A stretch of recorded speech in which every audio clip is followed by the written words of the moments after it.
It's your boy, Average Masterpiece, and got a little oh, got a little something special for you today. Well, I guess it's not that special at this point because I wanted to do this like Thursday, when Zendikar Rising first got dropped on Magic Arena. But if you play Magic Arena or tried to play that day, then you know that that went terribly. Um, they had some serious issues and like the servers were down for like well down like you could get in and you'd maybe like get through like one game or so and then it would just boot you or maybe not even like I read tons of stories on Twitter of like people like getting in a draft and it was like pack one and they just get booted and then they load back in and like lost their draft money or whatever. Like it was a mess. um so I was just like, all right, I'm just not gonna try and do it that day. And then the last 2 days I was in the mountains, um, which was super radical. But here we are today with the um, delayed but still timely MTG Zendikar Rising, MTGA, I should say, Zendikar Rising release special right here. Um, so let's get to it. The first thing I want to talk about, I guess, is that, and I hate that I kind of loaded in already, um, like on Thursday, trying to see if I could make it work. So I didn't get to you guys. I did get my renewal egg. So as when rotation happens, you get like a renewal egg. You didn't really miss anything though. It was basically like five of each different basic land type, and then I got like maybe like one or like I got like 10 cards, 10 like random rares. Um, Nothing super exciting. Actually, I think if I go to my collection, you guys can see what I got because I made it a point to not go to my collection. Okay, well, maybe not. That sucks. Actually, like I said, I made it a point to not go to my collection so that hopefully I could at least still show like it would show up as new. You know, you could see. What if we try to? What if we go in and try and like build a deck? Now do we get news? No. Well, there you go. I believe that all the cards I got were from Zendikar Rising, so maybe we could do it like this. No, so there were definitely cards that weren't from Zendikar Rising that I got then, because I got more cards than this as part of my renewal package. But and this is because I got some packs, which is what this episode is going to be, me cracking some packs. I did want to show this though. This is kind of funny. Now I deleted like 2 decks already, but some of these, you know, it's kind of exciting to see. Okay, Golgari Adventures, only 10, and at least a fair amount of those are, you know, or okay, in this case, at least 2 of those are lands. I think we could find some replacements for these, and this might still be a relevant, like a, you know, reasonable strat. Same with like the Is It Sprite deck, Azorius Flyers. Definitely, you know, 2 of these are lands, sure. So that means only, what was that, 10? Did I say 10? Yeah, so only 8 cards. We can replace 8 cards, no problem. No sweat, actually. So that's kind of exciting. And then there's the ones that are a little more like, yeah, that's done. So we can just delete this. Oop. Well, I won't do all this right now, but some of them are obviously, you know, you're gonna have to rethink the deck. But that doesn't mean that there aren't replacements. So, you know, be on the lookout. Like, there's definitely a Dimir deck, which I'm super hyped about. Honestly, I've been ultra hype about the like 1-drop rogue card, the 1-drop black road. This is bad. I'm like, oh, I freaking love this card, and I can't even tell you what it's named. Tell you what, I can see the art in my head because that's kind of how I like remember cards a lot of the times. Yes, this Thieves Guild Enforcer. I love this card. I've been super hyped since I saw it previewed. I knew this was gonna be a deck. I also knew though that it was like gonna, you know, probably need some help in the next set. Well, the next set has happened, and it got the help it needed. I think that Dimir mill/rogue deck is the truth. I'm really excited about that. Let's peep at our store real quick, see if we got oh, okay. 500 gems for 400 gems. Sounds great. Let's go ahead and cash that in. Oh, wow. I'm loving these. This is super dope. I have not done a ton of research as far as like what is starting to like stand out. I actually have tried not to watch too much. I actually haven't watched a whole lot of like preview stuff in general, as far as like even some of my favorite streamers and things, like what they have to say about the new cards and the set reviews and all that jazz. So I'm going into this pretty green. Pretty fresh. I know that the new Omnath is super tight. I'm gonna do a little sound check real quick. Okay, yeah, the music's not too loud, right? Alright, so we got 50 packs here. I thought about calling this like a booster box opening, because I guess it's like kind of like the equivalent of a booster box open, although it's actually like, you guys see that? Little like thing flashing up on this. Weird. Technically like almost like 2 booster boxes. He was Sergeant Barnes. What up? Thanks for stopping in. Excited to crack some packs. Vixen27, you trying to get on the stream right now? It's slightly outside of. Okay, you guys can hear her talk. She's been working in the yard, so she probably doesn't want to be on cam. Although I think you still look cute. All right, let's get to it. I'm gonna, like I said, I'm like super green on this. So I'm gonna actually be like trying to read the cards and think about like what might be good. And, I'll probably like almost certainly am gonna be like, oh man, this is gonna pair great with this card that's no longer legal that I haven't registered because that, like I said, haven't gotten to play since the release due to Magic, due to WotC, or well, I guess are they in charge of Arena? I don't know, whatever.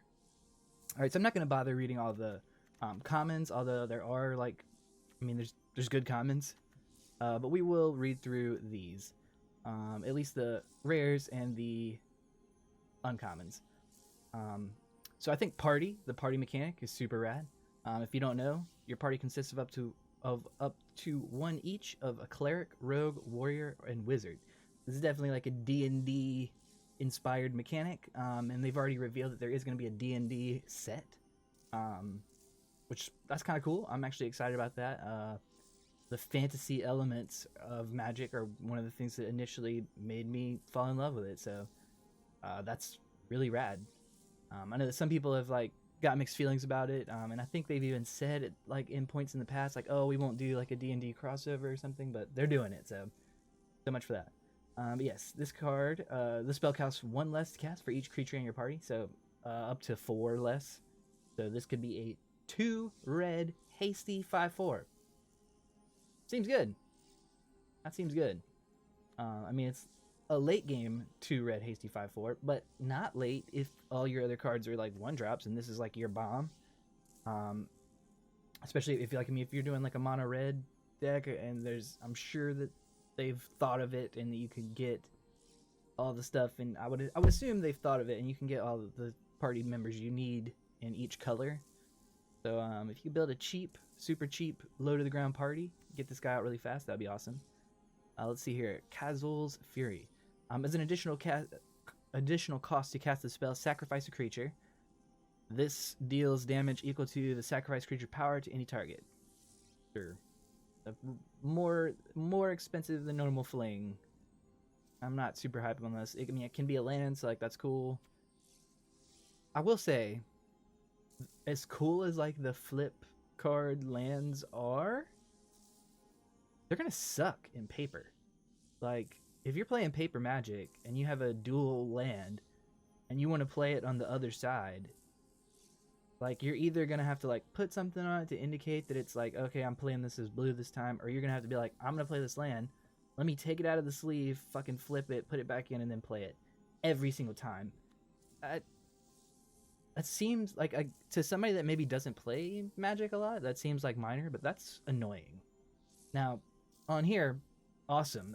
I'm hype about the dual lands on this, but in paper that's gonna suck.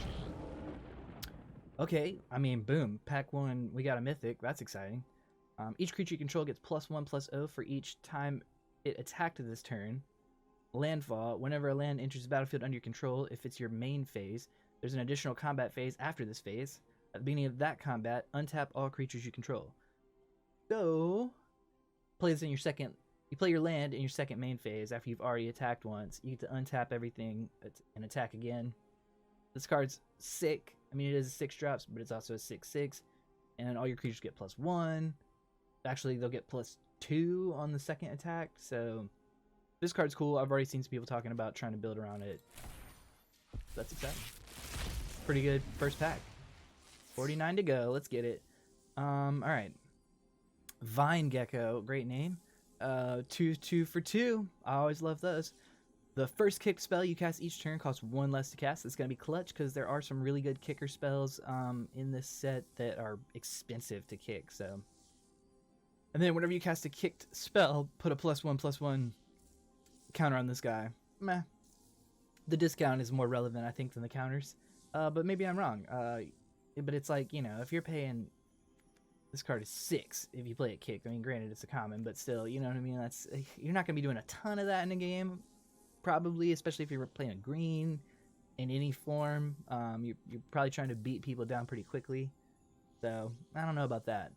That's interesting. All right, Acquisitions Expert. This card is legit. 1 black and 1. Whenever this guy or gal, what is this? Whenever this card enters the battlefield, target opponent reveals a number of cards from their hand equal to the number of creatures in your party. You choose one of those cards. That player discards that card. So,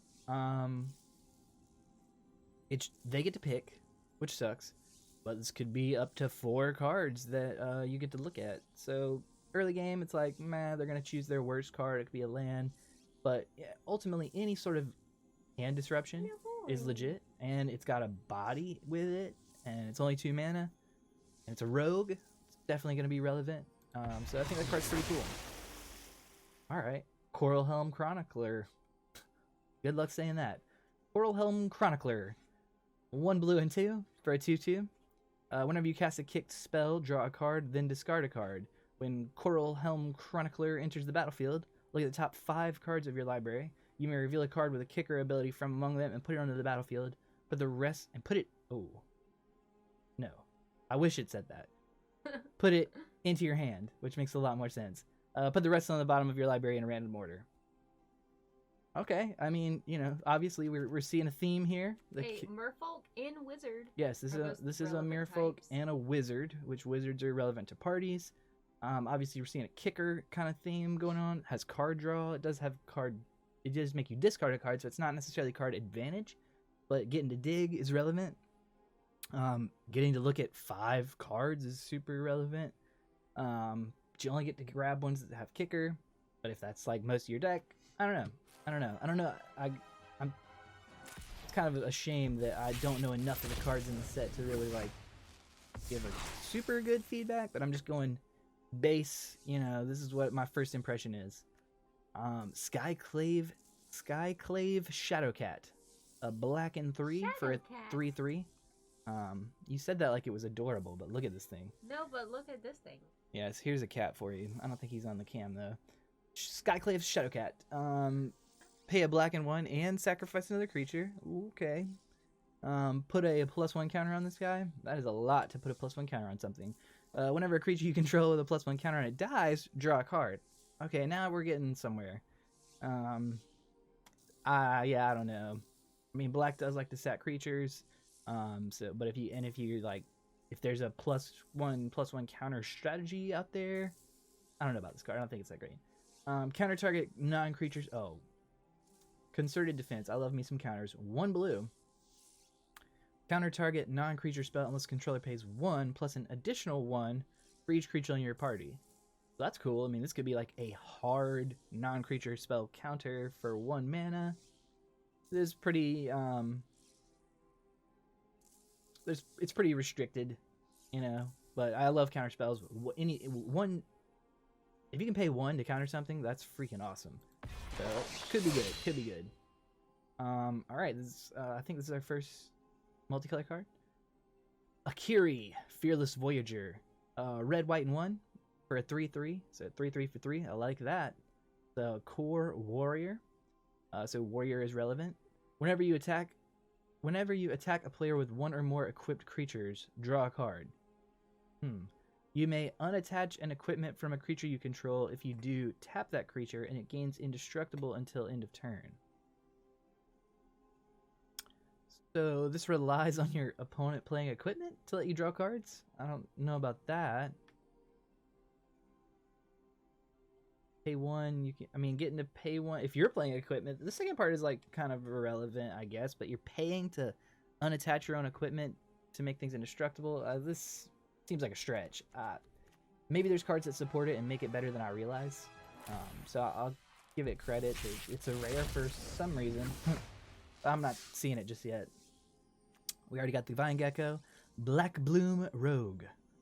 Menace. Black Bloom Rogue gets +3/+0 as long as an opponent has 8 or more cards in their graveyard. Or it can be a land. This card is the bee's knees, bro. +3/+0? That is huge. So this can be a 5/3. It has Menace. That's really good. It can be a land. That's versatile. At worst, it's a 2/3 for 3 with Menace. The one video that I did see a little bit of Day 9 was had LSV on his show, and they were guest hosting, and they were playing this rogue deck, and I'm so hyped about the rogue deck, bro. I'm the Dimir rogue deck. If you don't know Dimir, it's blue black. I'm hyped about it. I think it's gonna be great. Menace +3/+0. This card's cool. Show me what you got. Felidar Retreat. Oh, this is Day 9 was mad hype about this card when I saw it. This face on this cat is hilarious. Well, let's talk about that for a second. Look at this. Look at these eyes. No disrespect to Ralph Horsley. It's just it's a funny looking face. I don't know. It's funny looking.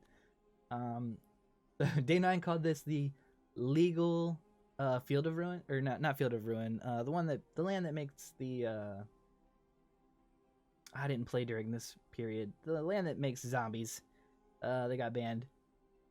Field of Dead? Yeah, Field of Dead. He was like, this is the legal Field of Dead. So a white and 3 for an enchantment. So enchantments are hard to get rid of in generally speaking in Magic. Landfall. Whenever a land enters the battlefield under your control, choose 1. Create a 2/2 cat beast creature token. Put a +1/+1 counter on each creature you control. Those creatures gain vigilance until end of turn. Okay, so if you play this, let's say you play in a green-white tokeny kind of deck. Play this on turn 3 because you've ramped already, or let's say turn 4. So you've ramped. You can play this without playing your land yet. Then you play a Fabled Passage. That's 1 land. Landfall trigger, blot out. You get to put a token out if you want. Then you go pick your land. That enters the battlefield. Now you can put +1/+1 counters on everything you control, and they all gain vigilance for a turn. Or just pump your whole squad for 2 +1 counters. +1 counters, y'all.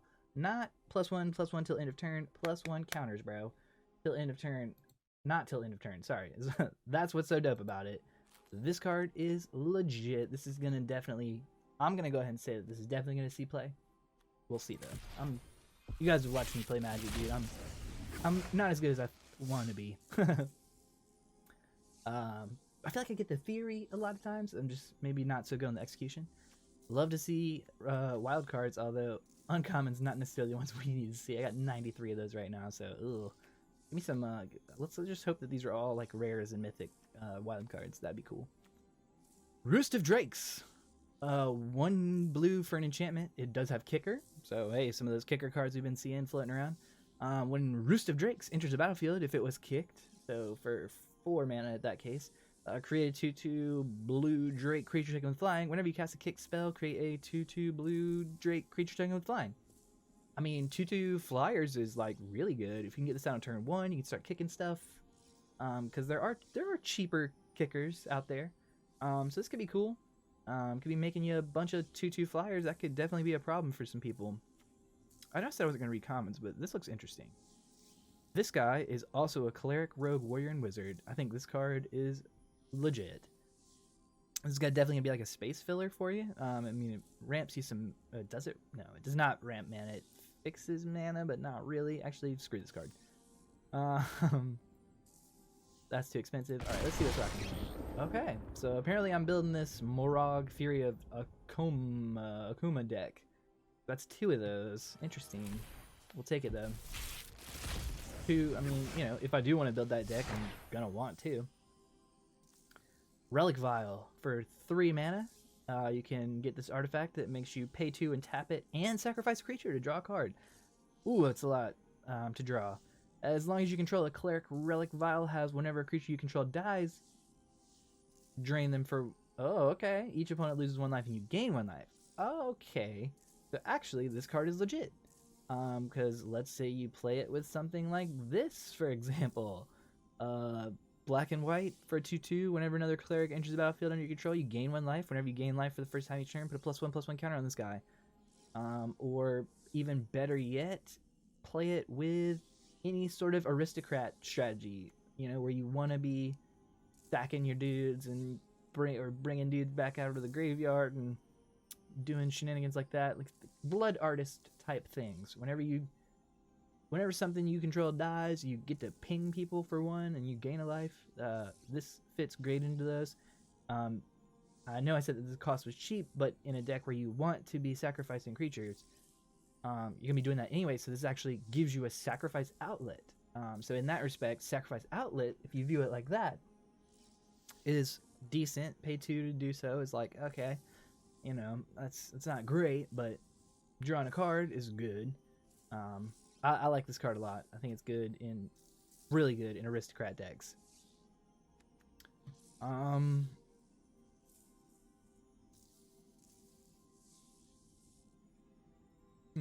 Okay.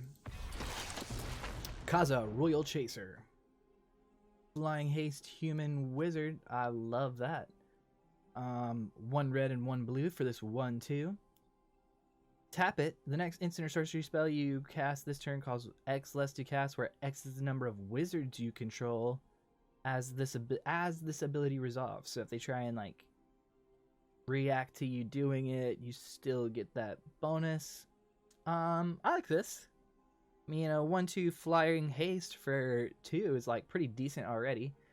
You know, I think I mean, if I was trying to make this card better, I'd rather like pay 2 to get this ability or something, because then it could eventually pay for itself and maybe even give you a bonus. Very easily pay for itself in that case. So it'd probably be broken, but this is cool. I like this. I think this is solid. I think in the right deck, you can really make this work. Discounting your spells is always good, so.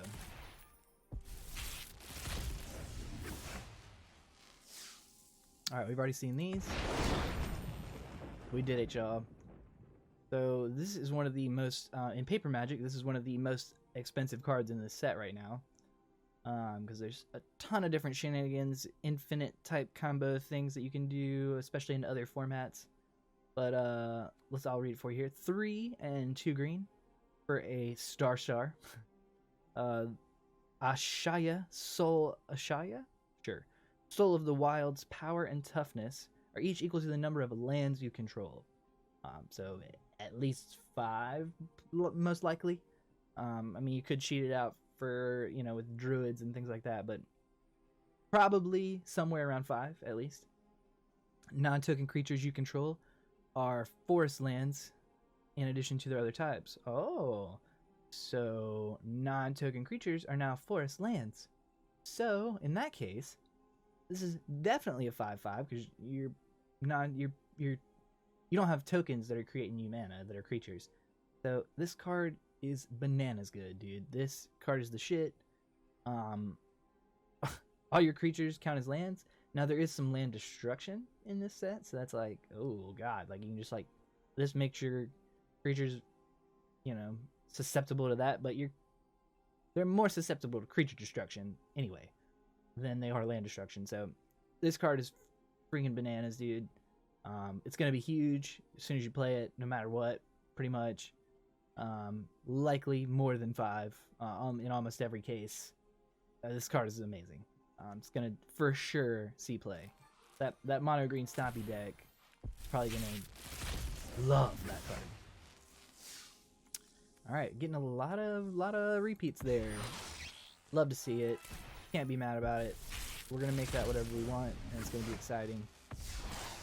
I will say, like, these, so they do the like pre-release like package deal on Arena where you get I mean, it's not like a secret. I paid $50 to get these 50 packs, but if you compare that to Paper Magic, where packs can be in more likely cases $4 a pack, or $100 for a box of 36 packs, then 50 packs for $50, even though they're virtual and you're not actually getting the paper value that you have. But are you getting paper value? Like, I mean, are you really going to sell your cards unless you're selling out in Magic?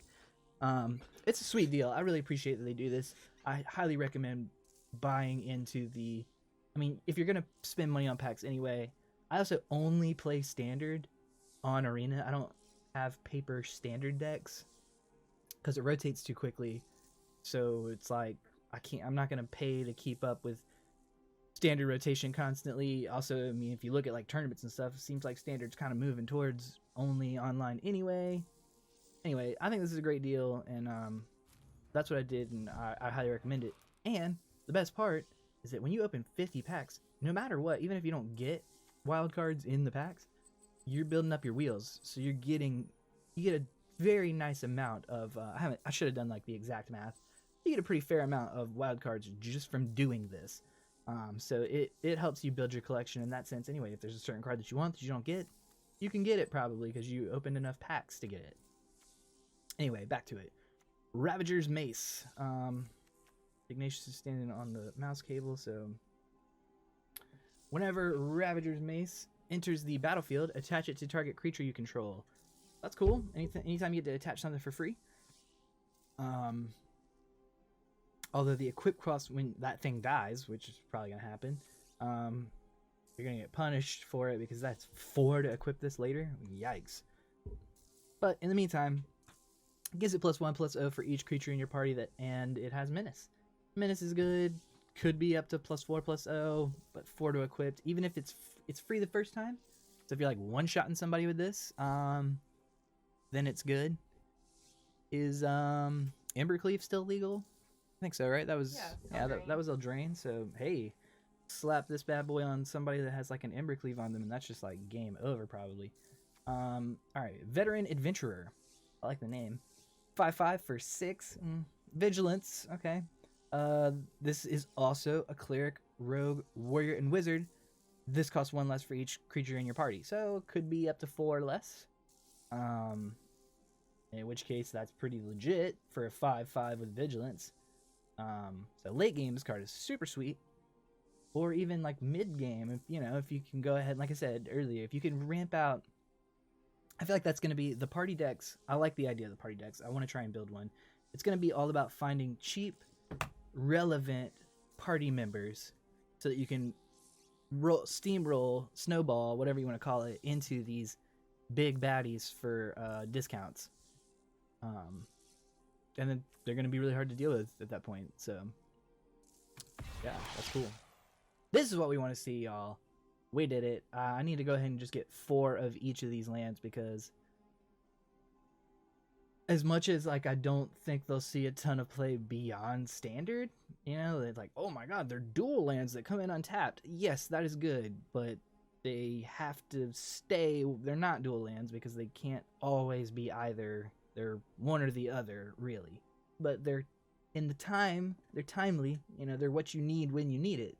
So in that sense, they're good, but they don't change. You can't change it later unless you bounce it, but then that's extra work. I don't know. The shocks are rotating out, right? Shocks are gone. So it's nice. At least it's something. Yes. These are going to be 100% essential to all constructed standard decks. I mean, for sure, like no doubt. So, love to see it. Want to see more. We need a bunch more of those. Okay, Relic Axe. All right, so here's some more cheap equipment. Please don't show my cables, buddy. When Relic Axe enters the battlefield, attach it to target creature you control. I love all these. I love that there's like a lot of equipment. It seems that you just get to attach for free when you play it. That's cool. Equipped creature gets +1/+1. If it's a warrior, it gets +2/+1. So here's a comment for you. Thanks, Vixen. Equipped for 2. Seems decent. I don't think it'll see a ton of play. Maybe in some more like fringe decks, but I could be wrong. In like a full equipment deck, then this seems like a decent equipment. I don't know. We'll see. Merfolk Falconer. 2 blue and 3 for a flying Merfolk Wizard 4/4. 5 for a 4/4 with flying. Whenever you cast a kick spell, scry 2. Sure, in the kicker decks you might want that. I don't know. Here's a kicker. 2 red and 1. Please don't bite me, bud. For a trample haste kicker 2, 4/3. If Shatter Skull Charger was kicked, it enters the battlefield with a +1/+1 counter on it. At the beginning of your end step, if Shadows this guy, it doesn't have a +1/+1 counter on it, return it to its owner's hand. Okay, so you can play it for 3 as a 4/3 with trample and haste, but if you can't put a counter on it immediately, or if you don't pay the kicker, you gotta bounce it back to your hand. This doesn't. I know I'm gonna be wrong. Like, people will make this work, and I'll be like mad about it. But this doesn't seem good at first glance. If there's support for it, I'm sorry. Show me the support cards, and then I'll believe that it's good. When Demon's Disciple, great name, super radical. I like this art. Is pretty cool too. Human Cleric, 3/1. Okay, for 3. When this guy enters the battlefield, each player sacrifices a creature or planeswalker. So you're probably gonna just sacrifice this guy in most cases, maybe, unless you just like really need the 3/1 blocker, and then you force them to sack something. That card? Plague Crafter. Plague Crafter. Yeah, it's very similar to Plague Crafter. So hey, I mean, if I like the idea of like, you know, making a whole deck out of. And what do you got to say? As a person who plays Plague Crafter, even though it's kind of a terrible card. I don't think this card is terrible. That card is terrible at all. The fact that it says sacrifice a creature or planeswalker. Like, people forget that all the time, and you forget that on a stream. But you play it into a board with no creatures out, and they think, oh, this doesn't do anything to me, and they realize, wait, I have to sacrifice my, like, good planeswalker I have sitting out right now. Yeah, so you can play it into a board where they only have 1 creature or only a planeswalker on the board, then it just straight kills it. Or just only planeswalkers. If they're not playing a creature deck, it's still good, which is a lot of times what makes those cards bad. Right, like a control planeswalker super friends kind of deck. Good against that too. Making people sack things is great, because it's like, unless they are hexproof, which, you know, not a lot of cards that do that, especially in standard that I know of. It's not like you're destroying it. You know, they can't give it hexproof unless they give themselves hexproof, but they can't give the thing hexproof or indestructible, any of that stuff, because they have to sacrifice it straight up. I've seen a lot of memes about this card. It's good. 1-drop 2/2 trample haste. I mean, that's sweet. Whenever this guy deals combat damage to a player, return a land you control to its owner's hand. In a red deck where you only need, like, maybe in like a mono red low to the ground deck where you only really need like 3-4 lands maximum, you can definitely get away with bouncing some lands at some point. At some point it becomes less useful, maybe in a Rakdos sacrifice type strategy though, where you can get like 1 good ping out of this, and then like maybe have to bounce a land, but then you can sacrifice him for fodder to say something like this guy or something, and keep cycling things. 1 mana to get that going. Seems good. Card's good. Decent. Card's pretty good. Blood Chief's Thirst. 1 black. I love 1-drops. Destroy target creature. Please don't chew on things, bud. Kicker, black and 2. Destroy target creature or planeswalker with converted mana cost 2 or less. Okay, so this might get to see some modern play. Anytime I see a card that references things that are 2 or less, I'm like, oh, is this good in modern? Because everything in modern is like 3 or less, so this could hit like tons of things in modern. So destroy cards that are good in modern for 1 mana seems great. And then if this was kicked, instead just straight up destroy target creature or planeswalker. So this card's awesome. I mean, 4 mana to kill anything is like decent. Like you can get away with that, especially in standard. But just like getting destroyed cheap things, I mean, like, I don't know. This card's gonna be good. Maybe not like it won't like break the game or anything, but this is just I think this is a solid card. Return target card from your graveyard to your hand. Regrowth for, I mean, this is like, it's 3 mana, but return target card from your graveyard to your hand is great. Even for 3, I'm willing to do that a lot of times, especially if you're doing some sort of combo-y type thing, or you just want to, you're doing like a Golgari, which is green and black, and you're just trying to keep reanimating things, bringing things back from your graveyard after somebody's already spent time or resources getting rid of it, is good. This can also be a land. That's pretty decent. Sorcery speed, it's not ideal, but I mean, you can't. Every card can't be broken. Heyo, this is in like the top 10 for sure most expensive cards. If we're just like looking at purely monetary value, which usually monetary value in paper means that they are in-game monetary value because they're good cards, because they're valuable. So for 3 black and X, return from your graveyard to the battlefield any number of target creature cards with that each have a different converted mana cost X or less. Different converted mana cost X or less. So, I mean, this could potentially be a ton of things. You could get a crazy amount of cards back from your graveyard. You could do this, and then you could play this to go fetch this again and do it again late game when you have like a ton of mana. This card's great. It's a mythic, so you know it's good. I don't know what else to say. It's just a good card. I mean, straight up, like I said, returning things from your graveyard is good. This can be returning a bunch of things from your graveyard all at once.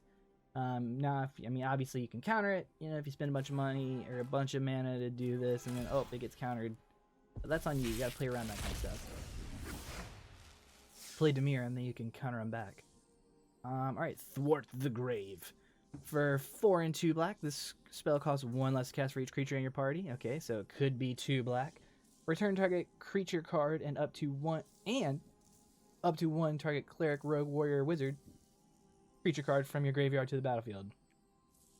So this is great. If you're playing a party deck, you can pay maybe 4 mana total to get the 2 other pieces of the party that you need to start making all your other cards bonkers bananas good again because they're getting the party discount or whatever, or the party bonus. I like these party decks, man. I'm gonna definitely have to throw a party deck together. This art is super, super radical and beautiful. Can you please get this guy? He's really being extra invasive today. Ayo, love to see it. Wild card. It's gonna be something great. Sure-footed Infiltrator. 1 blue and 3 for a 2/3 Merfolk Rogue. Tap another untapped rogue you control. This guy can't be blocked this turn, so it seems good. Tap my like 1/1 useless rogue, or utility rogue to get in for 2. And then when this guy deals combat damage, you draw a card. Now it's really good. 4 mana is like a little steep, but card draw is important.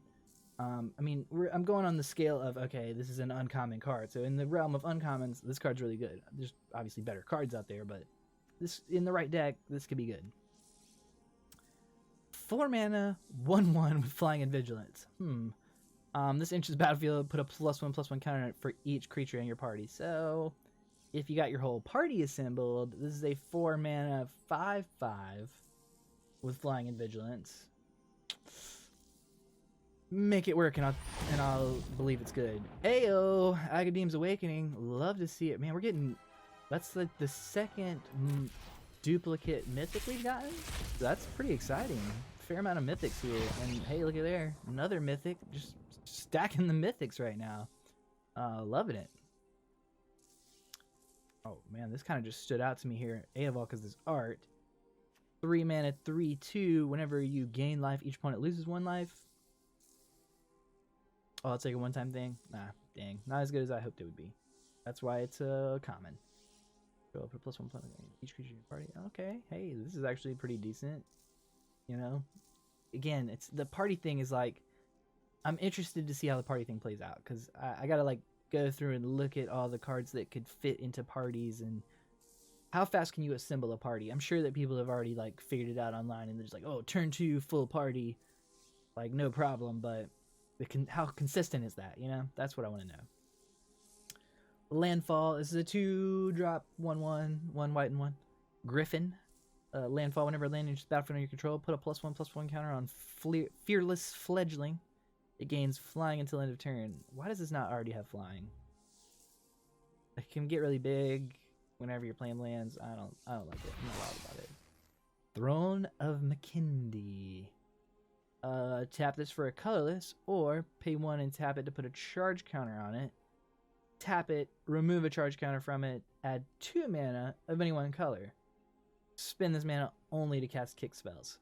Obviously, this card is incredibly niche. I guess you'd want to run a couple of these in a kicker. I mean, I'd say almost for sure you'd want to run these in a kicker deck. Yeah, seems like a lot of work. I'd rather just ramp. And just like straight up ramp instead of like, okay, I'm going to pay mana to get myself more mana later. Attended Healer. 2/3 for 1 white and 3. Whenever you gain life for the first time each turn, create a 1/1 white cat creature token. Pay 1 white and 2. Another target cleric gains lifelink until end of turn. Sure, that's an uncommon card. If I've ever seen one. What do we got here? I love me some vampires, and it's a rogue. So I'm gonna go ahead and assume, yep, this costs 1 less for each creature in your party. Love to see that.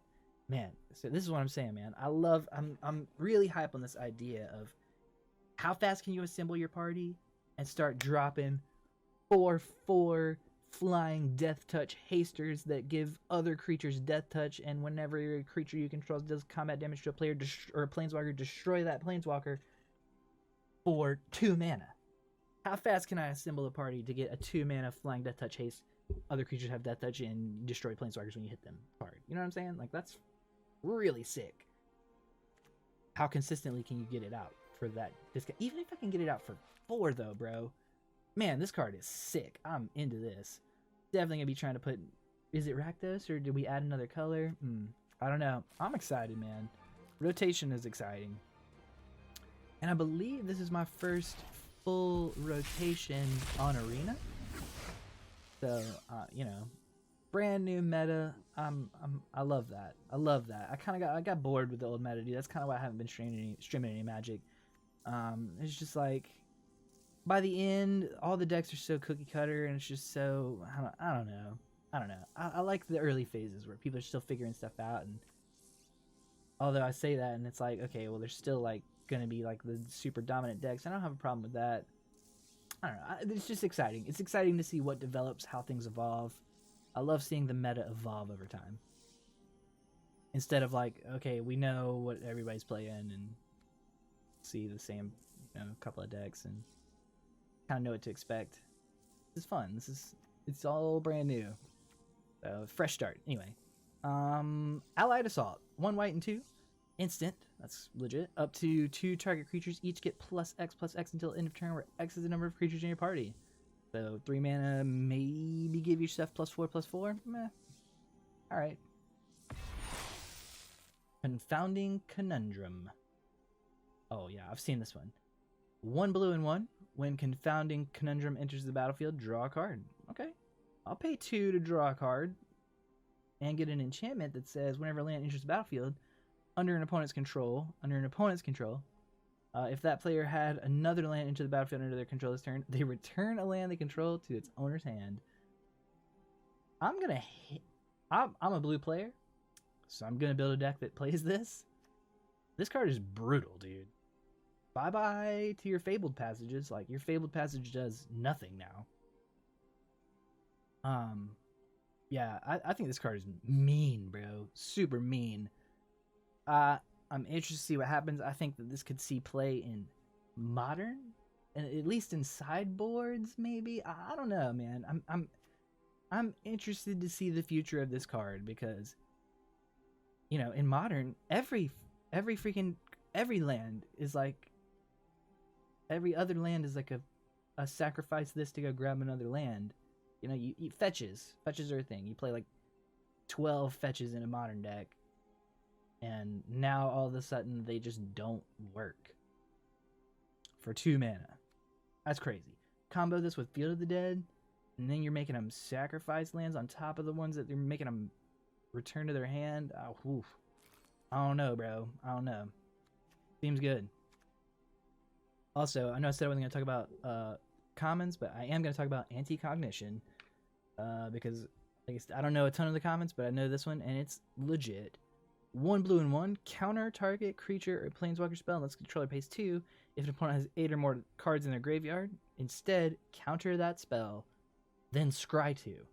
So, if an opponent has 8 or more cards in their graveyard, this is a strictly better, straight up counterspell the card. So, what? If they have 8 cards in their graveyard, this is awesome. This card is awesome. I want to build a mill deck really bad, because there was already a pretty good amount of support for the mill decks. I mean, like, I already got beat by mill decks in the last meta, and they're getting a lot of love. I'm excited about. I think mill is hilarious. I think it's funny. I want to build it. Yeah. Anyway, Relic Amulet, 2-drop artifact. Whenever you cast an instant, sorcery, or wizard spell. I love wizard tribal. And wizard tribal usually relies on instant sorcery, so put a charge counter on this and then pay 2, tap it, remove all charge counters from it. It deals that much damage to target creature. Not that great. Hey, we'll take another Felindar Retreat. I trust Day 9 and he was hyped about that card, so I'm gonna be hyped about it too. And I already told you why it's good, so. Rooster Drakes, we've already seen these. Another duplicate, but I do think this card is the truth. Man, I'm getting some great. These are some great pulls, if you will. I'm very happy with this so far. McKindy Stampede. Creatures you control get +2/+2 until end of turn. Sorcery speed.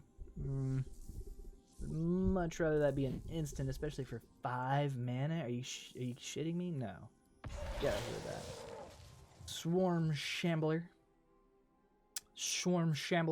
Enters the battlefield with a +1/+1 counter on it, so it's a 1/1 for 1. Okay.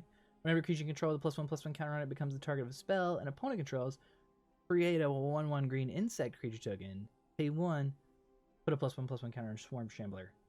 I mean, yeah, tap it to make it bigger. I don't know about that. You're doing a +1/+1 counter strategy, and they're targeting your spells to get tokens. Show me the support. It could be good, but I want to see the support. Boom! Mythic Wildcard. Love to see it, bro. We're up to 6. That's a playset and a half of something. Which, honestly, a lot of times... I shouldn't say a lot of times, but a fair amount of times with Mythics, you maybe only need, like, 2 of a card in the deck. So... maybe 3. That could be 2 playsets of Mythic cards. Not obviously full play sets, but what you need of some mythics for a deck. So yeah, that's pretty legit. Ruin Crab, 3 for 1. Got a fat booty. Whenever land enters the battlefield under your control, each opponent mills 3 cards. Oh, that's gonna be in the mill deck. I was just talking about how I'm hyped about mill. If you're playing Fabled Passages and they're not getting negated by that enchantment, then that's 6 lands a turn, 6 cards a turn in the right deck. Not a turn, but every couple of turns you're getting maybe 6 lands, especially if you're ramping. I don't know. It's pretty good. It's definitely uncommon good. This can be a land or it can be an instant. 1 black, choose target creature. If you choose target creature, you lose 2 life. Until end of turn, that creature gains. When this creature dies, return to the battlefield tapped under its owner's control. So pay 2 life and 1 black to save your guy. Okay. I'm okay with that. Instant, you know, I'm okay with that. They spend 4 mana to kill your dude, and you're like, all right, I'm gonna pay 1 mana and 2 life to bring it back. Especially if it's on their turn, so it doesn't necessarily, maybe that doesn't matter that it's tapped unless you really need it as a blocker, but that's pretty cool. I'm into that. Squad Commander. 1 white and 3. Whenever Squad Commander enters the battlefield, create a 1/1 white core warrior creature token for each creature in your party. So maybe this guy comes in with 4 1/1 core warrior creature tokens. At the beginning of combat on your turn, if you have a full party, creature you control get +1/+0 and gain indestructible till end of turn. So that part is very relevant. This seems good. Seems good. Giving all your creatures indestructible until end of turn if you have a full party, that's... Woof. That's... I mean, it's at the beginning of your turn. So you play this, and then they kill it before your next turn. It doesn't do that, but he leaves behind a bunch of warrior tokens. So, hey, I don't know. I like this. I like Squad Commander.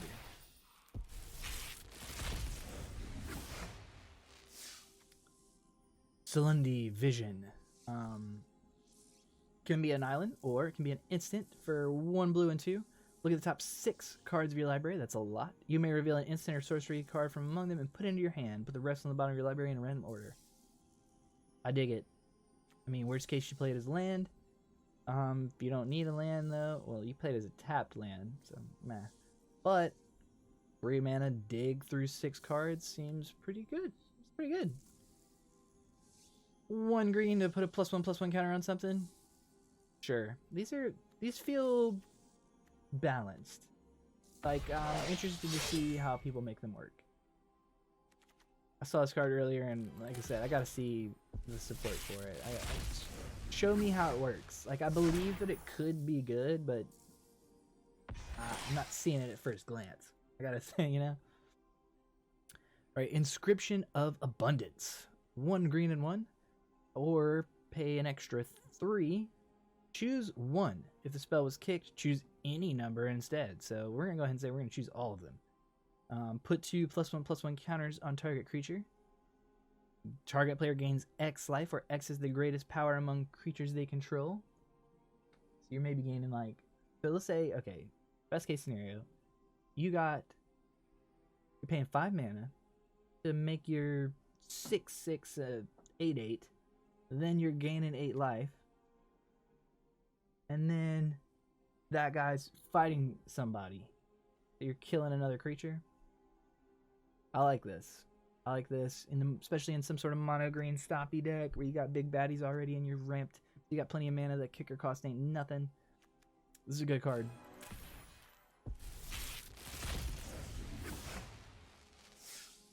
Oh, that mustache. That mustache. Alright, Lull Mage's Familiar. This art is adorable. For a blue, a green, and 1, you can tap this for either a green or blue. So, okay. A 2/4 that, like, 2/4 mana dork. That's kind of cool. 2/4 mana dork for 3. Whenever you cast a kick spell, you gain 2 life. I mean, you're gonna need dorks in a kicker deck. This doesn't have kicker. I don't know. I feel like I'd rather just like run Paradise Druids and ramp earlier, but do I take turn 3? I mean, a 4 toughness is like legit. Like you could block with this, but are you gonna be able to block with it if you're using it for mana?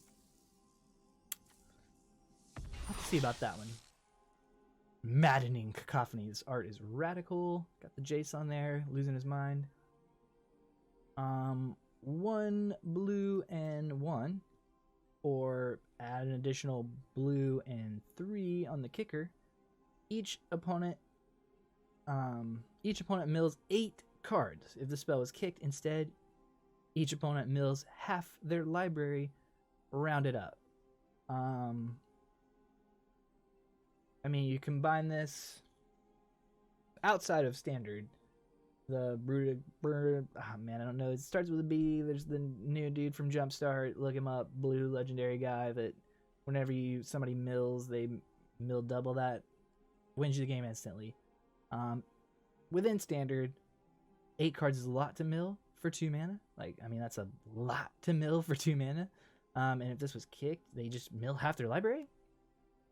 even within standard, there are cards that the one God, I should have written some notes. I'm really sorry, y'all.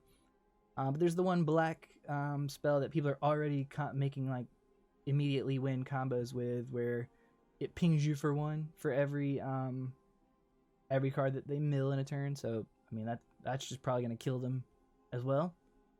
Card is super sick, ridiculous. I think it's great. Love it. Oh, the music's getting intense right now. All right, we're halfway there, y'all. Click up for a second. Oh, ooh, not making as man. We're not making the best time, but we're gonna get there. All right, Skyclave Cleric. Whenever this enters battlefield, gain 2 life. 1/3 for 2. Draw. It could be a land. Okay. Mind Carver. I love this. You get to attach it for free, kind of thing, with the equipments. Creatures get +1/+0, or it gets +3/+1 instead, as long as an opponent has 8 or more cards in their graveyard. We've already talked about that's very doable with a lot of the mill stuff that's out there right now. You could do that with that last card I just showed you, like one time, instantly, boom. And then you just play for 1 mana, slap this on something for free, and give it +3/+1. Okay, that seems kind of decent. Maybe I'm starting to see these equipment deck. Looks like I guess it's a Mardu deck is what we're maybe learning. I'm playing Mardu. You're gonna need this duos of that, so that's exciting. To try and like make my decks viable, but without wasting all of my wild cards. I usually only make like with the shocks. I just like crafted 2 of each because I knew I was gonna need them. I didn't open a ton of them, unfortunately, so 2 of each seems good. We already got 2 of that one, so that's exciting. And I will say that a lot of my duplicates have been like cards that I am excited about and I think are good, and like I'm still feeling great about this box opening, or this pack opening, or whatever you want to call it. All right, 1 green Vastwood Surge, 1 green and 3, or kicker 4. Woo! 8 mana, maybe.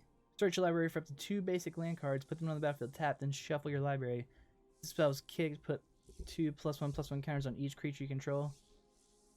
Okay, I mean, getting to put 2 +1/+1 counters on each creature you control seems good, but 8 mana is a lot.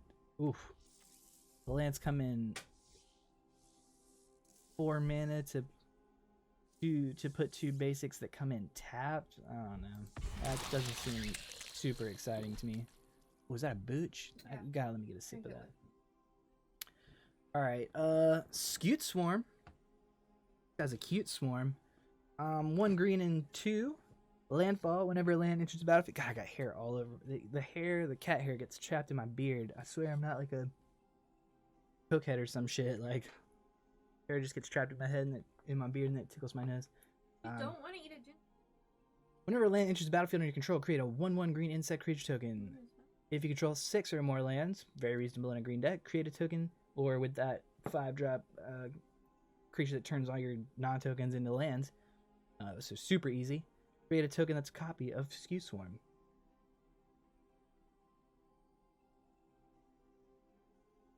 I like this.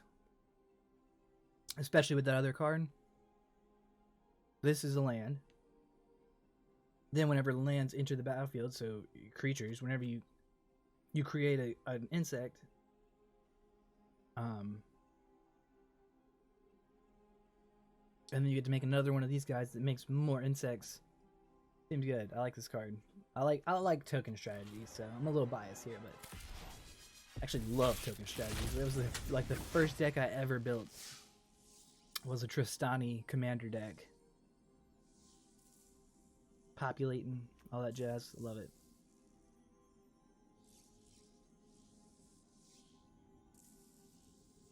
This art is absolutely beautiful.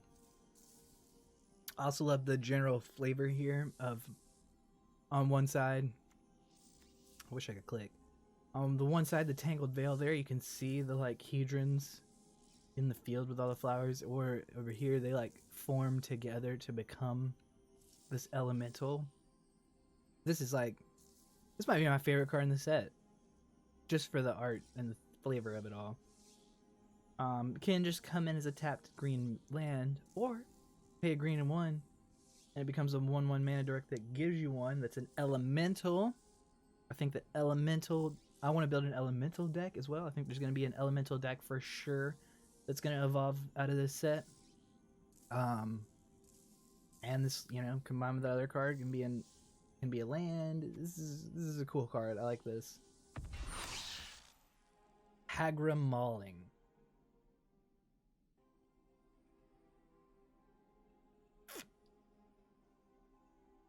Left, now I'm responsible for this. 2 black and 2. This spell costs 1 less to cast for if an opponent controls no basic lands. Don't know if that's gonna happen. Could. With the dual lands, people are gonna be playing a lot of those, so then even then it's just 3. Destroy target creature.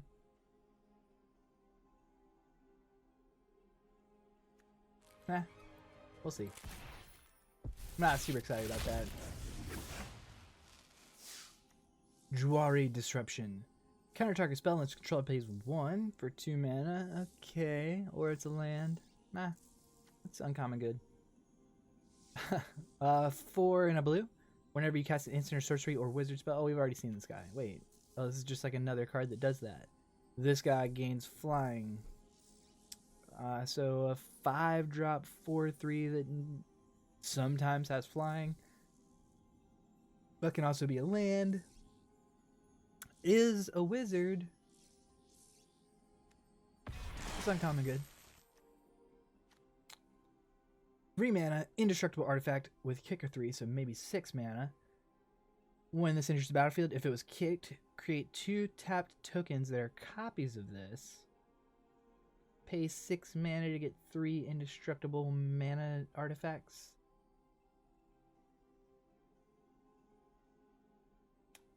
Seems like a big investment. If I'm paying 3 mana for an artifact that gives me land, I'm playing Chromatic Lantern. You know what I'm saying? Nah, I mean. Alright, we've already seen both of those. It's like the 3rd one of those. Hey, we almost got a playset. I can't be so mad about that. I mean, unless that card ends up sucking, and then I'm gonna be like, damn, why the fuck do I have 3 of these? A Coma Warrior. 1 red and 5 for a trampoline 4/5. Okay. Okay. Soul Shatter. 1 black and 2. Each opponent sacrifices a creature with or planeswalker with the highest converted mana cost among creatures or planeswalkers they control. I like this. Instant 3-drop that makes them sacrifice their best thing. I mean, generally speaking, if it's the most expensive, it's probably the best. It's probably the most problematic. Unlike a lot of they sacrifice things, like it doesn't give them as much choice as they would normally have. In fact, they have no choice. It's gonna be the most expensive. However, you lose the addition of it. I don't know. That's cool. I like that.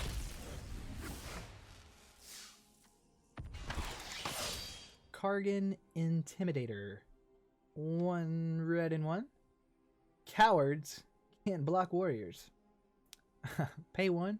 Choose one that hasn't been chosen this turn. So you can do them all in a turn, but you can't do them one thing multiple times. Target warrior gains trample until end of turn. Target creature becomes a coward until end of turn. Kargan Intimidator is +1/+1 until end of turn. I like this. Warrior tribal deck.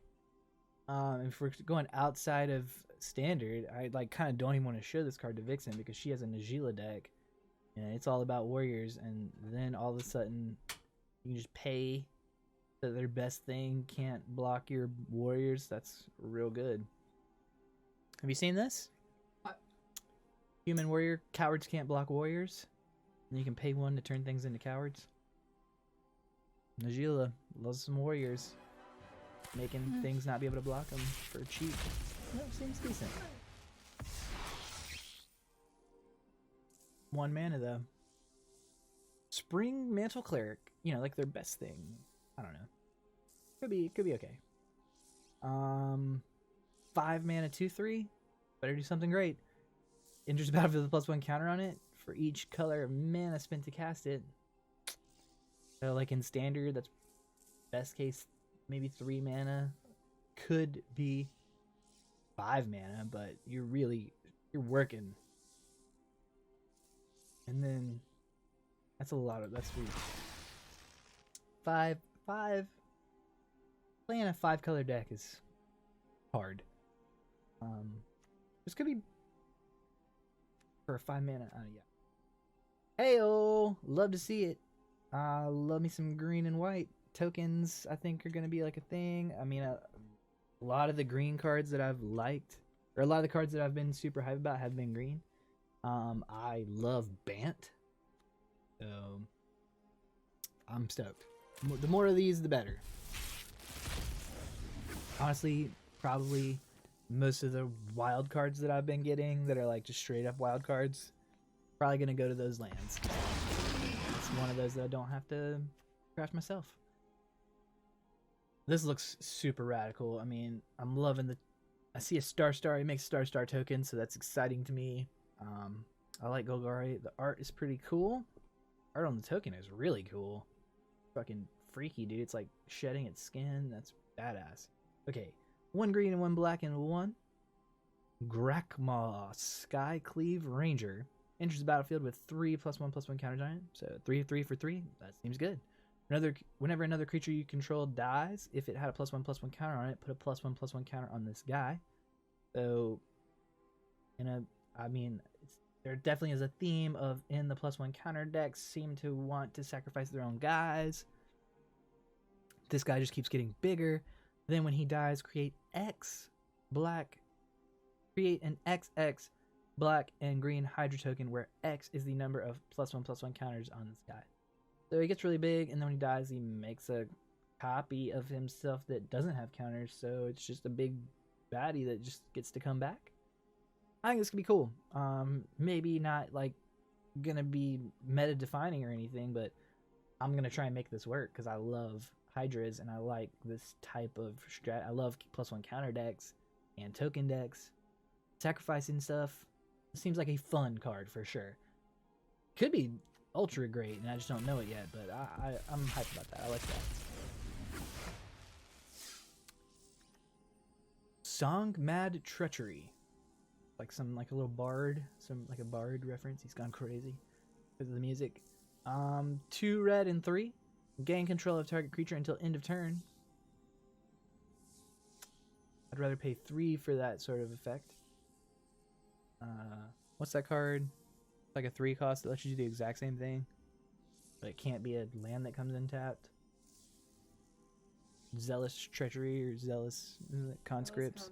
Doesn't that do that? Doesn't that do this? And that's like a creature or something. There's cards that do the same thing for cheaper. Silport Cut Through? No, that's a black. No, what's the red one? Yeah, that's a. Oh yeah, yeah. I don't know. This doesn't seem that great. Archon of Emeria. Flying. Each player can't cast more than 1 spell each turn. Chef's kiss. Oh man, I love some prison. I love blue-white prison. And the flying 2/3 for 3. Non-basic lands your opponent's control enter the battlefield tapped. Oh yes. Oh yes. I love this card. This card is super mean. I'm gonna hate the fuck out of this card when it's being played against me. I'm gonna put it in a deck. Especially combined with that other card that only lets people play 1 card a turn, maybe, just to double down and then only being able to do 1 thing a turn. Liking that. Null Priest of Oblivion. 1 black and 1 for a 2/1 Menace lifelink. His kicker, black and 3, so 2 black and 4. Whenever this guy enters the battlefield, if it was kicked, return target creature card from your graveyard to the battlefield. So worst case scenario, it's a 2/1 Menace lifelinker for 2. Like, okay. It's a cleric. art is super awesome. Definitely got to point out the art here. Um, or it's a 6 cost that lets you get something back, but to the battlefield. The battlefield is legit. There are cards that make your kickers cheaper, so it could be a little less than that. Menace Lifelinker.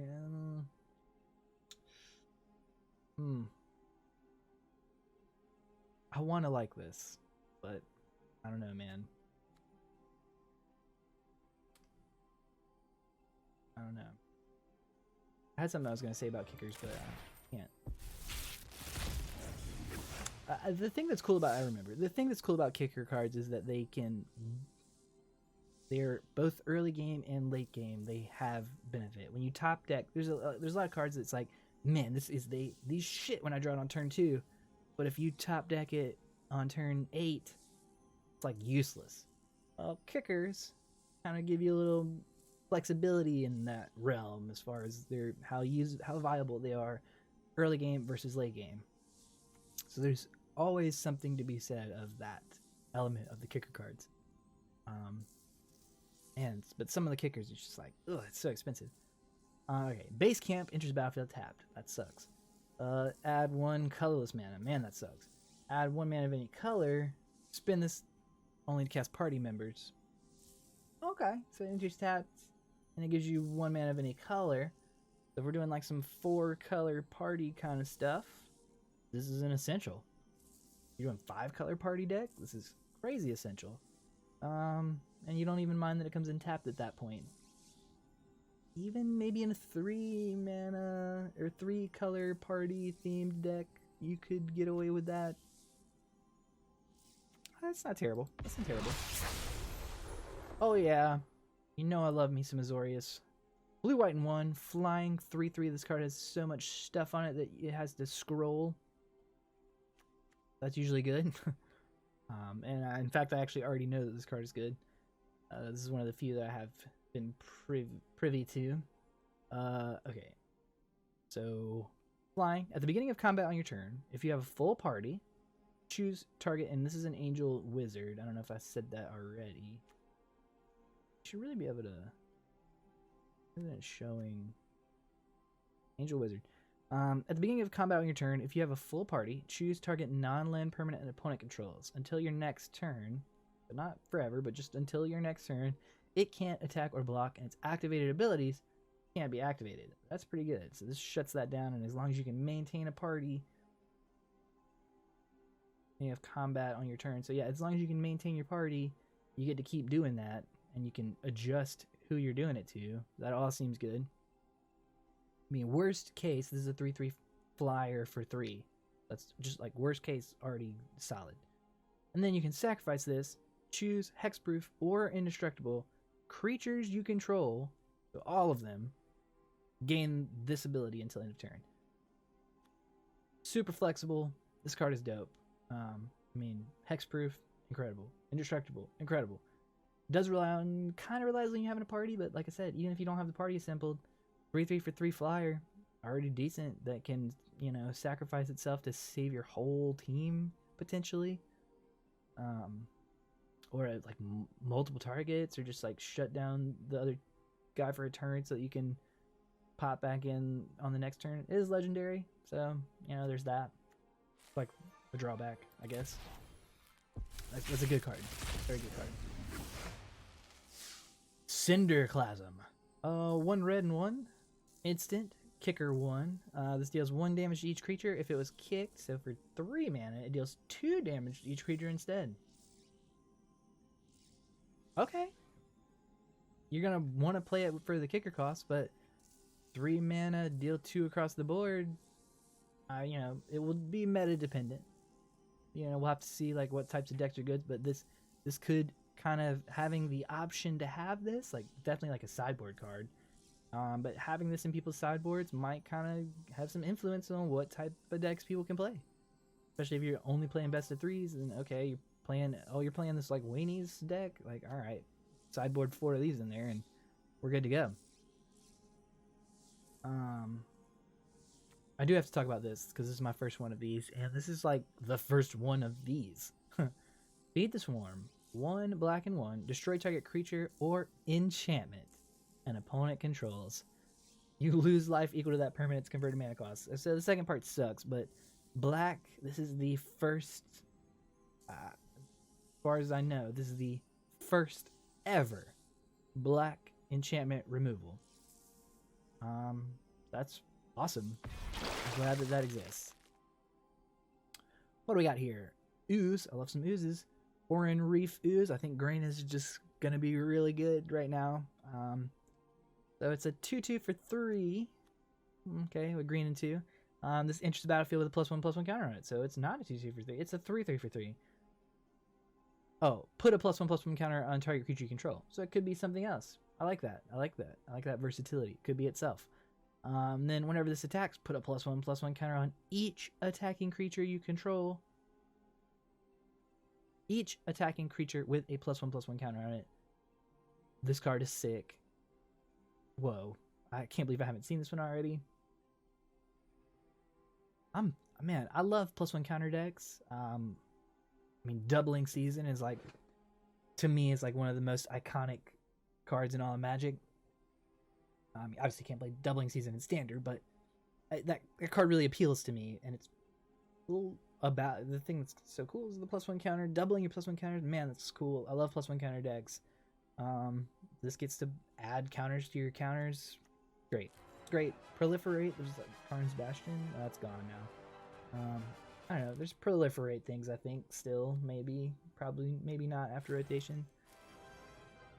I don't know. I like it either way. I'm going to say I like it.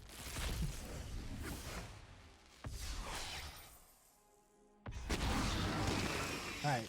All duplicates. Kind of a bummer.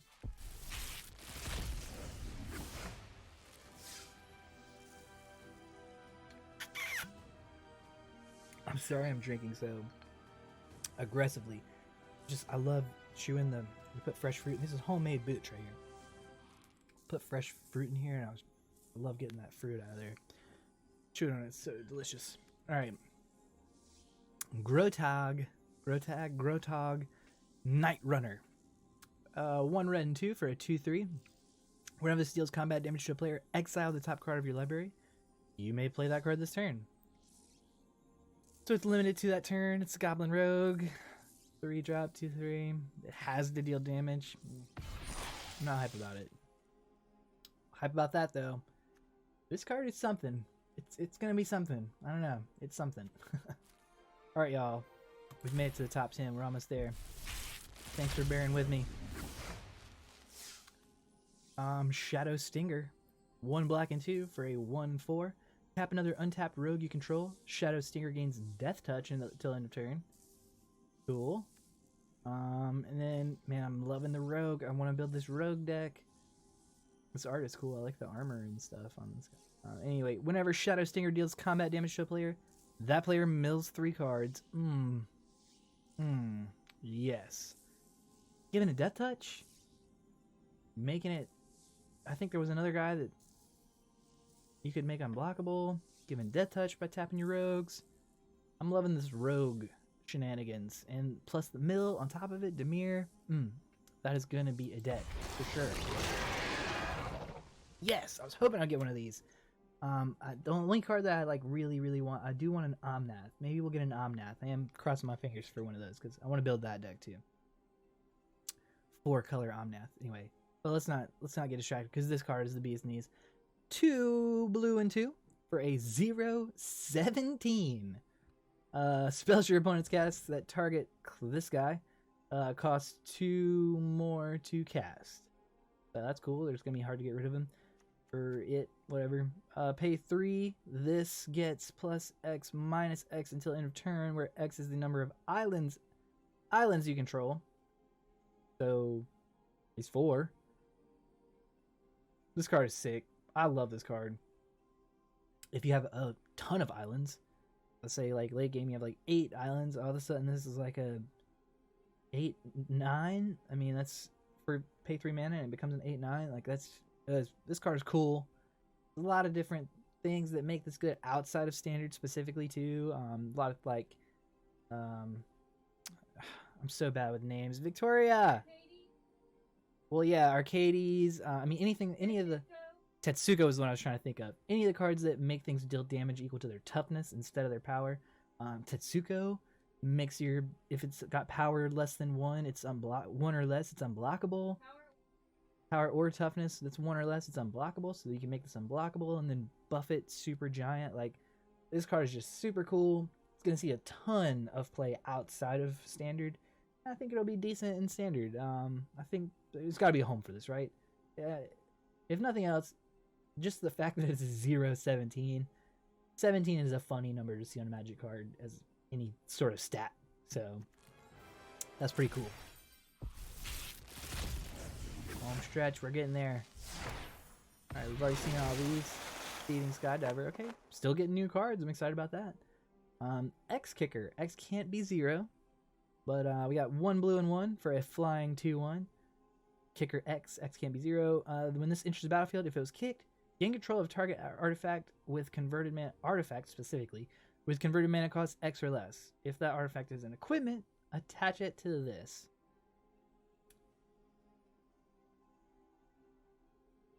I guess these equipment decks are going to be a thing. They seem to be, Wizards seems to be aware that there's like gonna be equipment decks, because there's like anti-equipment cards or like equipment counter kind of cards. I'm interested to see how that plays out. But if you drop 2/1 flyer, hey, okay. I like gaining control of things. Only artifacts, meh. Yeah, we'll see. Rolling Regrowth. Green and 2, sacrifice a land, search your library for up to 2 basic land cards, put them on the battlefield tapped, then shuffle your library. Okay. I mean, it's ramp for 3. Interesting way to do it. You can only get basic lands, which is like reasonable. I'm not surprised by that, but that's like why it's a common and not like a mythic, or an uncommon and not like a mythic. Love to see it. Rare wild card.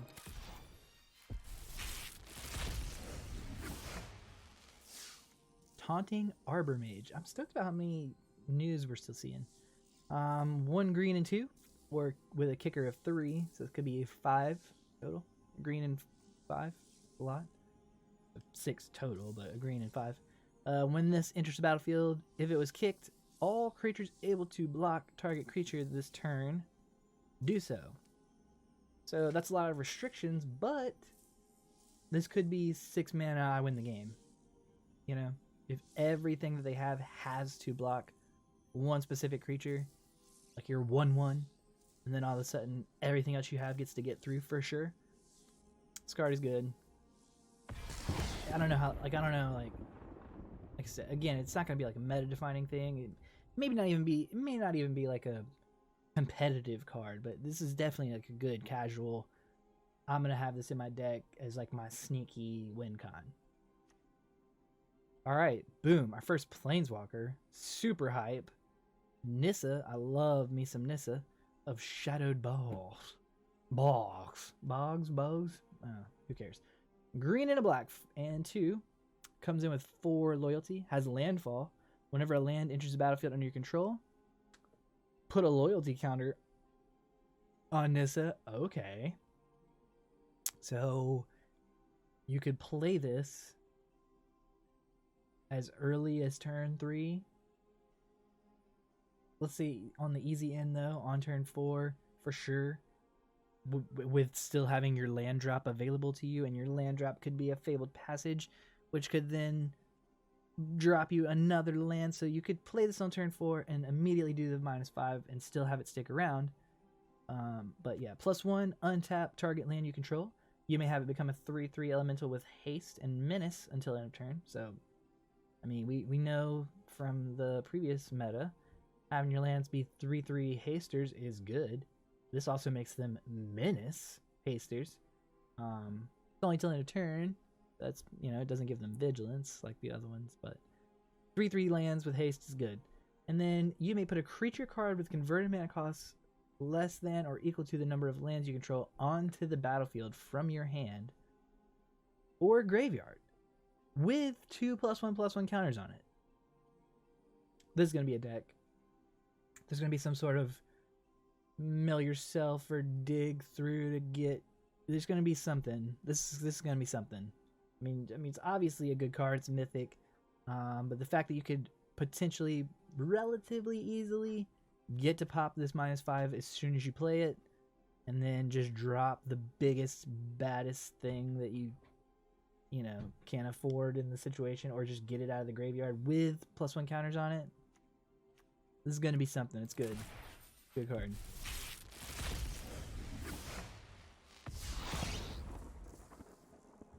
Rock Slide Sorcerer. Whenever an instant, sorcery, or wizard spell, whenever you cast one of those things, Rock Slide Sorcerer deals 1 damage to any target.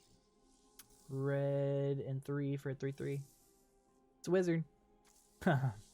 Zoff Consumption. 2 black and 4. Each opponent loses 4 life, and you gain 4 life. Kargan Intimidator. We have already seen it. Alright, last 5, y'all. We're almost there. We are almost there. Oh, okay, and we're making pretty good time on the second half here.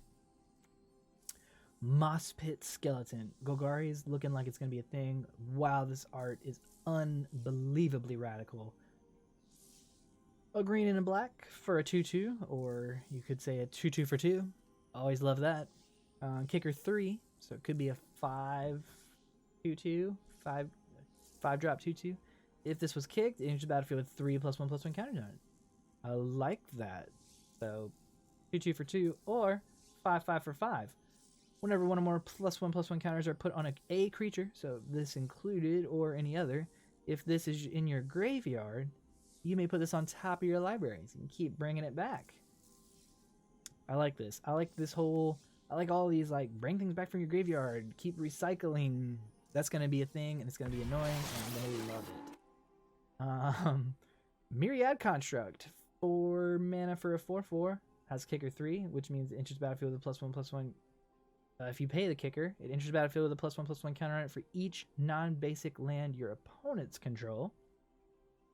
So, with all the new non-basic lands that people are going to be trying to make work, this could be huge. But it is going to be a 7-drop in that case. But whenever this becomes a target of a spell, sacrifice it. That sucks. And create a number of 1/1 colors artifact creature tokens equal to its power. I don't know about that. I don't know about this. What if the 1/1s could, like, tap for mana or something? You could sack them for mana? That seems more cool. I don't know. That could be cool. Like, if you want to do it intentionally, maybe, and then play it, sack it, get 1/1s. If you want to have, like, tokens, there definitely seems to be a token sub-theme coming out here.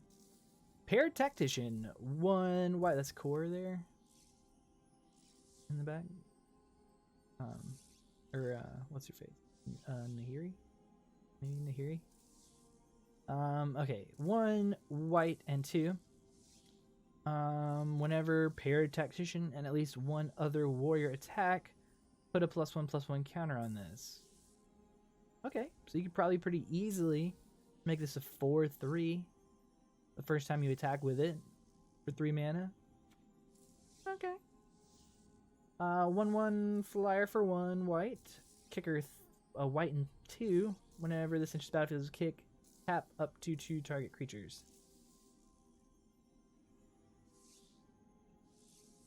4 mana in white, though, to tap 2 target creatures. Obviously, it's going to be your opponent's creatures. And then you get to keep a 1/1 around afterwards. That's could just be a 1/1 cleric for 1. Could just be a cleric for 1. That's relevant. We'll see. I don't know about that. So we've gotten 2 of the red-white and 2 of the green-white. That's exciting. That's exciting. I'm glad. At least if we're going to be getting a fair amount of duplicates. And I think I'm okay with it. This spell, like I'd kind of like to have the variety though, because I don't know exactly what's going to be good yet. So like the red white one or the green white ones, I don't. They might just be like useless, you know. Like it might really I need the black red or what. I don't know if there is a black red because there's not all 10 of them. But you know what I'm saying? Like, you know, might not even want those and want rather have a variety so that I only have to craft 1 or 2 extras of the ones that I need instead of like, okay, well, I don't have any of these and now I need 3 or 4. Anyway, 3 blue and X. This spell costs 3 less to cast if it targets a creature whose controller has 8 or more cards in their graveyard. Attainable. Gain control of the target creature with converted mana cost X. I like stealing people's stuff. This could easily just be a pay 3 blue to steal a creature with CMC X or less.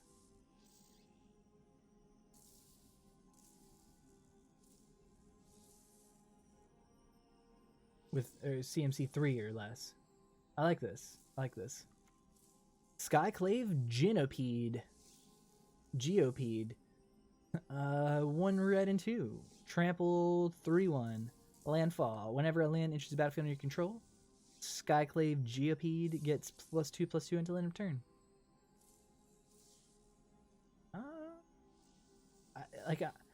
I'm trying to think ideal with all these examples. So ideal, Fabled Passage again. You know, obviously that's not always going to happen. Most of the time you're going to get all these landfall triggers are just going to happen once. But because Fabled Passage is a thing, you got to think of them in terms of, what if you have Fabled Passage? You don't have to think, but you should consider that. You know, something that's like, oh, that seems pretty good, can be like, oh, it's crazy good if you get to do it twice. Is this crazy good? I don't know about that. But a 7/5 trampler, potentially.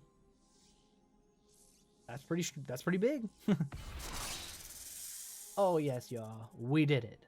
Lotus Cobra. I mean, this card is timeless. This is an all-time great Magic card. Super excited this had the reprint. God, I would love to have gotten this in paper, actually.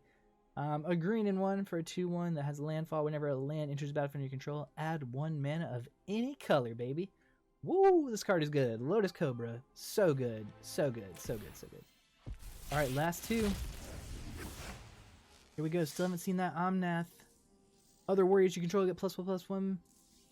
A red, white, and 1 for a 3/3. I like it. 3/3 for 3 that buffs all the boys. Buffs all the buffs all your gang. The gang. This is actually a 4/4 because it is also a warrior. Oh, it's other warriors. But if you have 2, if you have one of these out already, it becomes a 4/4. Anything. Lords are great. Lords is any card that gives an anthem effect, an anthem buff to your, you know, particular wizards, warriors, vampires, whatever. This is the warrior lord. That's exciting. This card is cool. I'm excited about that. Kargan Intimidator. It's like the 3rd one of those we've seen. I don't think that card's that good. I mean, I was like, oh, this is good with like Najila, but I don't know. It might be good. It might be good.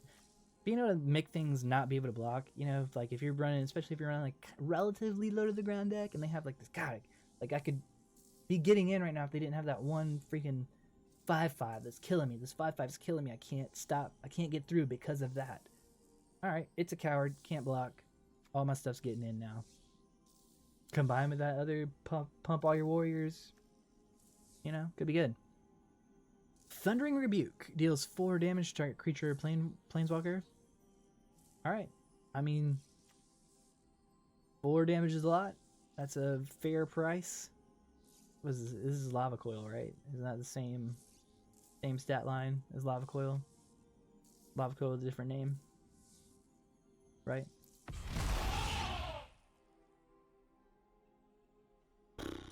Two green and 1 for a 3/3. Whenever land enters the battlefield under your control, this gets +2/+2 until end of turn. So we kind of just saw this, but this can also be a land. This is actually more relevant because you're in green, and like Azusa is a thing right now. Or is it Azusa? Man, being a primarily commander player and trying to keep up with what is actually in standard and what is just like cards that you know and love is hard. It's Azusa, right? You get there's plenty of green cards right now that let you play extra lands in turn. You know, you could be dropping a Boreal Grazer. I know that that's a standard card. It's watch that card probably just rotated out, and I'm just an idiot. But you know, again, Fabled Passage plus the land that it gets you, plus in a Boreal Grazer or something, you're playing 3 lands in a turn. This gets enormous. Could be good. Could be good. And that is going to do it, folks. We did it. 50 packs. Pretty hype about it. Let's go to our collection. Look at all this new. All this goodness. Goodness gracious. We got a lot. Hoping to get I'm going to be getting some more. I'll probably crack some extra packs. We got a fair amount. I should have looked at exactly how many wild cards I had before I just did that. We got 22 rares and 7 mythics saved up. I know I didn't have quite that many. I think I was actually down to like 15 rares or so. 15 or 14 rares. So, I mean, hey, that's 7, 8 rares that I just got. That's 2 playsets maybe. Quite a few mythics. So, hey, that's exciting. I'm excited about the new meta. Seeing how things evolve. Seeing where we're going to go from here. Yeah, I'm excited about Zendikar Rising. I think that it's a pretty cool set. Bruh, nobody told me my hair looked this stupid this whole time. It's whatever. I just got out of the shower earlier and just like kind of let it go. But yeah, thank you guys so much for bearing with me. I hope you enjoyed that. I hope that was exciting. I hope that you are excited about Zendikar Rising. Sorry that my release special was like 3 days late, but hey, at least a day of that was on Wizards. So I'm coming in late, whatever. I'm coming at my own pace. We're gonna call it that. But yeah, thank you as always. It's been a pleasure. I love you all.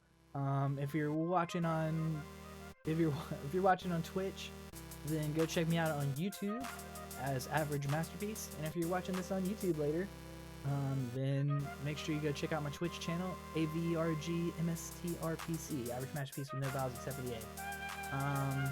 But yeah, until next time, hopefully, maybe we'll be playing some with the new meta. I'll probably be trying to play a little bit more Magic again soon once things start to kind of develop a little bit and I get some time myself just to like look through the new cards and verse myself a little better in what's going to be worth watching me play.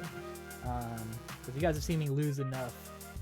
If you're going to watch me lose, I should at least be playing something that like stands a chance of winning instead of just some jank that I dreamt up. Anyway, we'll see. But yes, until then, thank you so much, guys. One love. Be sure to like, comment, subscribe, all the usual shit. And we'll see you again soon.